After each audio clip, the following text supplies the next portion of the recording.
अस्सलाम वालेकुम dear students, एक बार फिर वेलकम बैक।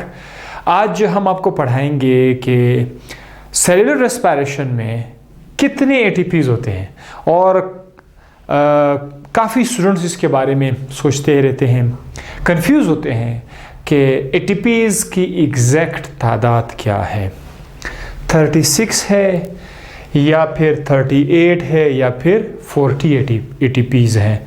तो कॉन्सेप्ट भी आपको मिल जाएगा और साथ साथ ये मसला भी आज आपका हल हो जाएगा, पूरा तफसील से हम आपको बताएंगे। आपका हेडिंग क्या है? Total ATPs in cellular respiration.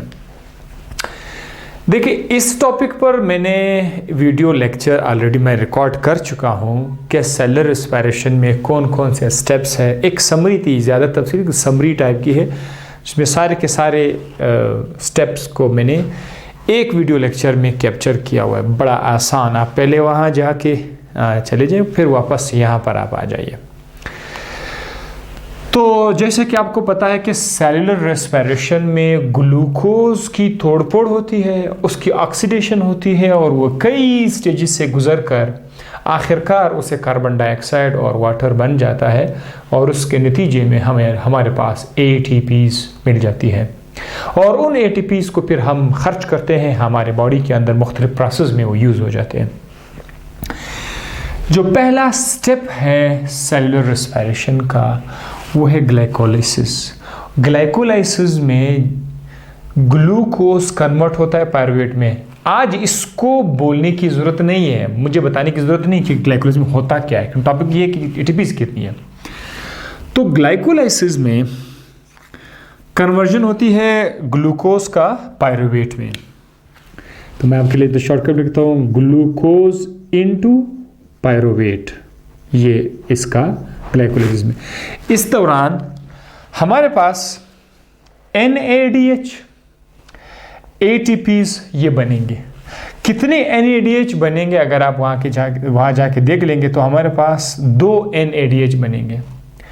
अब ये एक चीज़ आप याद रखिएगा कि एक NADH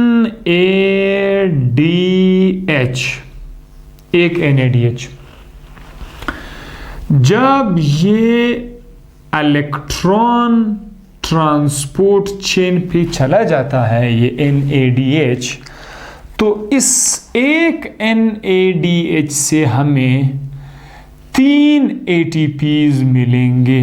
ये आपको याद करना पड़ेगा, ठीक है। एक NADH से हमेशा हमारे पास 3 ATPs आएंगे। बाज़ बुक में 2.6 लिखा हुआ है, लेकिन आप 3 इसको कंसिडर कर लें, ठीक है। तो ये हिसाब है। और अगर आपको इस पूरे प्रोसेस में अगर आपको कहीं पर FADH नज़र आया, FADH ये फ्लेविन है, वो निकोटीन का है, ये फ्लेविन का है, ठीक है। Nicotine amide adenine dinucleotide, flavin amide adenine dinucleotide, ठीक है। सो FAD-NAD ये इलेक्ट्रॉन ट्रांसपोर्ट पे जाकर हमें कितने एटीपीज देंगे? 2 एटीपीज। तो एक ये चीज़ आप अपने माइंड में रख दें, NADH 3 एटीपीज, FADH 2 एटीपीज। अब आ जाइए, ग्लाइकोलाइसिस में NADH बनते हैं, 2 NADH बनते हैं। हमें पता है कि एक NADH से हमें 3 एटीपीज मिलेंगे, तो 2 NADH से हम इसको मल्टीप्लाई करेंगे 2 के साथ, 3 2 6 ATPs, ठीक है। तो ये है 6 ATPs। अच्छा, ग्लाइकोलाइसिस में डायरेक्ट एटीपीज किससे? एक तो ये इनडायरेक्ट एटीपीज बन रहे हैं ना, NADH से एटीपी बन रहे हैं, ये इनडायरेक्ट एटीपीज बन रहे हैं। डायरेक्ट एटीपीज बनते हैं कितनी? 4 एटीपीज प्रोड्यूस। अगर आप देखें तो मैं यहाँ पर डायरेक्ट क्या लिख लेता हूँ? 4 लिख लेता हूँ, यहाँ पर 4 डायरेक्ट 4 लिखा, इसके सामने मैंने 4 लिखा। अच्छा, अब इसको आप काउंट करें, कितने आ गए टोटल एटीपीज हमारे पास? कितने आ गए? 6 4 को हम लोग प्लस कर देंगे, ठीक है। जब आप 6 और 4 को प्लस कर देंगे तो ये हमारे पास आ जाएंगे 10 ATPs। तो आप ये कह सकते हैं कि ग्लाइकोलाइसिस में टोटल 10 ATPs बनते हैं। 6 NADH से आएंगे, 4 डायरेक्ट बनेंगे, तो ये आ गए 10। अब इसी ग्लाइकोलाइसिस में कुछ एटीपीज खर्च भी हो जाते हैं, इस्तेमाल हो जाते हैं, तो वो एटीपी कंज्यूम्ड। अब जो एटीपी कंज्यूम्ड है वो कितने हैं, वो असल में 2 एटीपीज जो कि खर्च हो जाते हैं। तो हम क्या करेंगे, ये जो खर्च हो जाते हैं उसको माइनस करेंगे इससे, तो -2 कर देंगे, -2 ये आ जाएगा, यहाँ पर लिख देते हैं 2 और इधर माइनस का निशान लिख लेते हैं, ठीक है, -2 कर देंगे तो ये आ जाएगा हमारे पास नेट एटीपीज आ जाएगा अब इसमें, ठीक है। बल्कि थोड़ा बड़ा करके लिख लेता हूँ, एटीपीज कंज्यूम्ड, इधर मैं क्या लिखता हूँ 2 लिख लेता हूँ, और अब इसको माइनस कर देंगे। जब आप इसको माइनस कर देंगे 10 से 2 निकाल देंगे तो आ जाएगा 8 एटीपीज। ये है ये आपका net, this is net ATPs. Glycolysis में खर्चा सारा हटा के जो आपके पास रह जाता है, this is called net ATPs. तो ये आपके पास 8 एटीपीज। अब आपको समझ आ गया टोटल कितने एटीपीज हैं, 10 है ग्लाइकोलाइसिस में, लेकिन उनमें से खर्चा को आप माइनस करके जो रह जाता है जिसको, ये 8 एटीपीज रह जाएंगे। ये है आपका एक प्रोसेस। अच्छा, आप किताब उठाकर बिल्कुल उसके साथ साथ आप जा भी सकते हैं, देख भी सकते हैं कि अच्छा जैसे मैं कह रहा हूँ वहाँ पर ऐसा मेंशन है या नहीं है, ठीक है, वो साथ साथ आपको पता चल जाएगा। अब दूसरा है ऑक्सीडेशन ऑफ पायरुवेट। ग्लाइकोलाइसिस जब कंप्लीट हो जाता है तो उसके कंप्लीट के बाद हमें 2 पायरुवेट मिल जाते हैं, 2 पायरुवेट आ जाते हैं। तो हम 2 पायरुवेट के हिसाब से जाएंगे। एक पायरुवेट जब ऑक्सीडाइज हो जाएगा तो हमें एक NADH मिलेगा, और 2 पायरुवेट से हमें 2 NADH मिलेगा। सो आप कह सकते हैं कि इस स्टेप में हमारे पास NADH कितने आएंगे, 2 NADH आएंगे।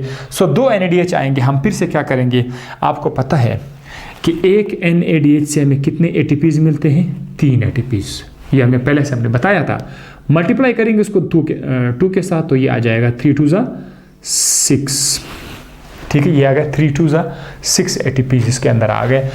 अब इसमें डायरेक्ट कोई ATP नहीं बनता, लिहाजा इस जगह को मैं खाली छोड़ रहा हूँ, कुछ है ही नहीं, डायरेक्ट ATP नहीं बनना यहाँ पर। तो टोटल ATPs कितने हो जाएंगे, टोटल ATPs हमारे पास 6 ही आ जाएंगे, ठीक है, 6 आ जाएंगे। इसमें कोई ATP कंज्यूम हो जाती है, जी हाँ, इसमें ATP कंज्यूम हो जाती है। जब पायरुवेट माइटोकॉन्ड्रिया के अंदर जा रहा हो उस वक़्त ATPs खर्च हो जाती है। एक ATP खर्च हो जाती है एक पायरुवेट को अंदर लाने में, 2 पायरुवेट को अंदर लाने में 2 ATPs खर्च हो जाएंगे। लिहाजा ATP कंज्यूम्ड, इसको यहाँ पे लिखेंगे 2 लिखेंगे। कंज्यूम जब भी होगा उसको तो माइनस करना पड़ेगा। तो एक बार फिर से हमारे पास क्या आ जाएगा, नेट ATPs हमारे पास क्या आ जाएगा, 6 - 2 = 4। ये आ गया 4 ATPs। या अब क्या आप कह सकते हैं कि पायरुवेट की ऑक्सीडेशन में टोटल 6 ATPs बन जाते हैं, जिसमें से 2 खर्च हो जाते हैं, 4 रह जाते हैं, ठीक है, ये क्लियर हो गया आपका। अब आ जाते हैं क्रेब्स साइकिल की तरफ। जैसे कि हमें पता है कि पायरुवेट एसिटाइल को A में कन्वर्ट हो जाता है और फिर उसके बाद वो क्रेब्स साइकिल में एंटर हो जाता है, मॉलिक्यूल क्रेब्स साइकिल में। अभी भी 2 मॉलिक्यूल आ रहे होंगे। तो क्रेब्स साइकिल के अंदर हम देखेंगे कि यहाँ पर कितने डायरेक्ट ATPs बनते हैं और कितने इनडायरेक्ट ATPs बनते हैं। देखिए, क्रेब्स साइकिल में 2 मॉलिक्यूल्स को कुल मिलाकर देखा जाए तो 6 NADH बनते हैं। आप किताब देकर चेक कर सकते हैं, टोटल 6 NADH। एक साइकिल में 3 NADH बनेंगे, दूसरे साइकिल में भी 3 NADH बनेंगे, क्योंकि हमारे पास 2 मॉलिक्यूल है। तो टोटल 6 NADH बनेंगे। 6 NADH हम कैलकुलेट करेंगे। हमें पता है कि एक NADH से हमें 3 ATPs मिलते हैं, तो 6 से हमें इसको 6 से मल्टीप्लाई करेंगे, 3 6 18 आ जाएगा, ये आ जाएगा 18। और साथ ही साथ क्रेब्स साइकिल में 2 FADH भी बनते हैं। FADH मैं ऑलरेडी भी आपको बता चुका हूँ, ये भी कोएंजाइम है FADH, फ्लेविन एडेनिन डाइन्यूक्लियोटाइड, जो कि रिड्यूस्ड फॉर्म में है। ये जाकर हमारे पास 2 है, तो चूंकि एक FADH हमें कितने ATPs देते हैं, 2 ATPs देते हैं, तो 2 को 2 से मल्टीप्लाई करेंगे, 2 2 4।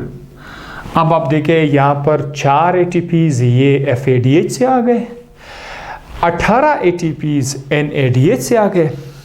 डायरेक्ट ATP प्रोड्यूस्ड होती है, जी हाँ, वो भी मैं मेंशन नहीं करना चाहूँगा। गुआनोसिन ट्राइफॉस्फेट पहले बनेगा, फिर उससे ATP बनेगा। तो आप GTP को छोड़ दो, यूँ समझ लीजिए कि डायरेक्ट ATPs यहाँ पर बन जाती है। एक साइकिल में एक, 2 साइकिल में 2, चूंकि इसमें 2 मॉलिक्यूल्स है तो लिहाजा मैं यहाँ पर क्या लिख लेता हूँ, 2 लिख लेता हूँ। आप यूँ समझें कि क्रेब्स साइकिल में 2 ATPs बन जाती हैं जब वो 2 बार रिपीट हो जाए। तो सही है, अक्सर स्टूडेंट को समझ नहीं आ रहा कि क्या हो रहा है। दरअसल 2 मॉलिक्यूल्स आ चुके हैं, लिहाजा हर चीज़ मल्टीप्लाई बाय 2 हो रहा है। सही है। टोटल ATPs अब कितने आ गए, अब आप इसको काउंट करें। 18, 4, 2, 18, 19, 20, 21, 22, 23, 24। तो टोटल ATPs हमारे पास आ गए 24। कंज्यूम्ड हो जाती है, नहीं। क्रेब्स साइकिल में एक भी ATP खर्च नहीं होती, लिहाजा 0 ATP खर्च हो गई है, तो नेट ATPs हमारे पास वही 24 आ जाएगा। नेट ATPs हमारे पास अभी भी 24 है। ये तो स्टेजेस मैंने बता दिए। अब चेक करते हैं कि हमारे पास 2 बातें हैं। ओवरऑल रेस्पिरेशन में कितने ATPs टोटल बनते हैं और नेट कितने बनते हैं। आइए काम की चीज़ मैं बताता हूँ आपको। टोटल ATPs वाला ये जो पोर्शन है, ये जो टोटल ATPs वाला पोर्शन है, दिस वन, टोटल ATPs वाला पोर्शन, दिस वन। अब आप देखिए ग्लाइकोलाइसिस में कितने टोटल ATPs है, 10। पायरुवेट में कितने टोटल ऑक्सीडेशन में, 6 और 24। तो इनको आप आपस में जमा कर दें। ओवरऑल इसका रिजल्ट क्या आएगा, ओवरऑल इसका रिजल्ट क्या आएगा, ये आ जाएगा 16, या आप ये कह सकते हैं कि 6 को 24 को दे दिए 30 हो जाएगा। 30 में आप 10 और डाल दिए तो 40 हो जाएगा। तो ओवरऑल हमारे पास 40 ATPs आ रहे हैं। कितने ATPs आ रहे हैं, 40 ATPs आ रहे हैं। ये आपका ओवरऑल है, खर्चा अभी तक आपने माइनस नहीं किया हुआ है, तो ये 40 ATPs है। अब आपका कन्फ्यूजन दूर हो गया है। अगर आप नेट ATPs की बात करेंगे, मतलब खर्चा हटा के, तो वो भी हम देख लेते हैं। उसके लिए हम क्या करेंगे, उसके लिए हम यहाँ से नेट ATPs ये उठाएंगे, नेट ATPs ये वाला जो पोर्शन है ये हम उठाएंगे, ये हमारा नेट ATP वाला पोर्शन है। सो नेट ATPs हमारे पास कितने हैं, 8, 4 एंड 24। तो ये आ जाएगा 28, 28 में 8 और आप डाल दीजिए, हो जाएगा 36। तो ये आ जाएगा 36 ATPs। ये है भाई, ओवरऑल 36 ATPs बन रहे हैं, नेट ATPs ये 36 है। अब आप देखो टोटल अगर 40 का खर्चा हुआ है, 40 रुपये का खर्चा हुआ है, 40 रुपये आ गए हैं, उनमें से 36 रह गए हैं, तो कितना खर्च हुआ है, कितना खर्च हुआ है ये आप लोगों ने बताना है। ये 4 ATPs हमारे पास कंज्यूम्ड हुई है, ओवरऑल 4 ATPs कंज्यूम हो गई है, तो ये 36 आ गया। अब आप डिसाइड करें ये 40 है या 38 है या 36 है। आपको पता चल गया होगा 36 नेट आ रहा है, 40 टोटल है।